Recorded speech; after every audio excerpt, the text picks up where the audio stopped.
as far as the developing world is concerned, particularly in East and South Asia, but even in Africa, there have been benefits of this globalization. It has created jobs. There are some estimates that up to a third of the population on the continent are, middle class, but the definition of middle class, we'll have to look at what that really means. If people living on $20 of income, if that is, but be that as it may, there have been benefits through trade that have come through cheaper consumer goods that people have been able to buy.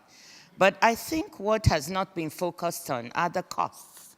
And it's really interesting to me that now the phenomenon has really hit. It's been hitting developed countries, but now it's led to this new type of nationalism and populism. People are paying attention to the losers. We have had losers. The winners and losers of this game have not been as well analyzed as they should be. And on our continent, I don't think the type of attention paid to the losers of the globalization game has come, and hopefully now we'll really focus on it. So what do I mean by that? At the same time, we've benefited with, demand from China for primary products, which has led to creation of jobs in the mining, the oil, the extractive industries, and exports that have pulled up large numbers of people. I think the poverty, people living under absolute poverty of about $1.90 a day has gone from about 60% on the continent in 1997 to about 41% now. So it's gone down, but not fast enough. But on the other hand, we've lost manufacturing jobs. Manufacturing was nascent in many countries, and it's taken a backward step. And I'll just illustrate to you, we've lost, in my own country, Nigeria, over 2 decades. We went from 600,000 jobs in the textile industry to about 20,000 today. In South Africa, a study just showed that over a decade, they've lost 75,000 jobs in textiles, in shoe, in electronics, and some machinery. So this is the kind of impact we're seeing. And I brought my bag on because there's something I want to,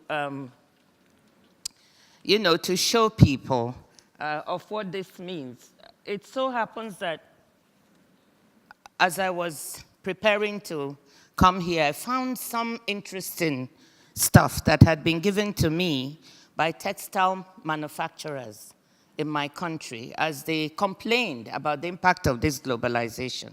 So here is something, and I'd like to pass it around. I discovered this. This is made by United Nigerian Textiles, UNTL, and you can see they brought it to me as when I was finance minister to show me what was happening to them, and it's labeled real, right? This is the same, this is a manufacturer from China, and they've labeled it fake. And it also has the UNT label on it.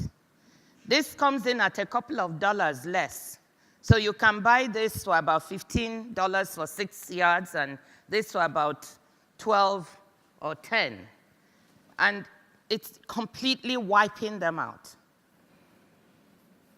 taking all the jobs. And that's why we've gone from 600,000. I'm not saying it's the only thing. Of course, there's the fact that they may not have invested in machinery, issues with power.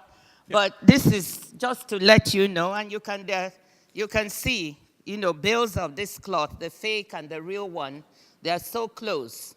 And they said, we can't compete. This is wiping us out. So I would really like to pass it around for people to see, because it's one thing to sit and talk about this in abstract, and it's another. It's fascinating. So it's more. So what you're saying is that the demand for resources that globalization has created has lifted a lot of people out of poverty, but the diversity of the economy has suffered. It has left our economies in the same, the same mode. There's been no structural change or transformation of our economies, because we've been able to export primary products the same way, not even transforming these along the value chain. And the small efforts we began to really transform and move into manufacturing jobs and so on has been decimated by this. So I just want us to know, so I'm one that feels globalization has delivered certain very important gains, but we also need to think about the losses and the losers, and we've not often focused on that.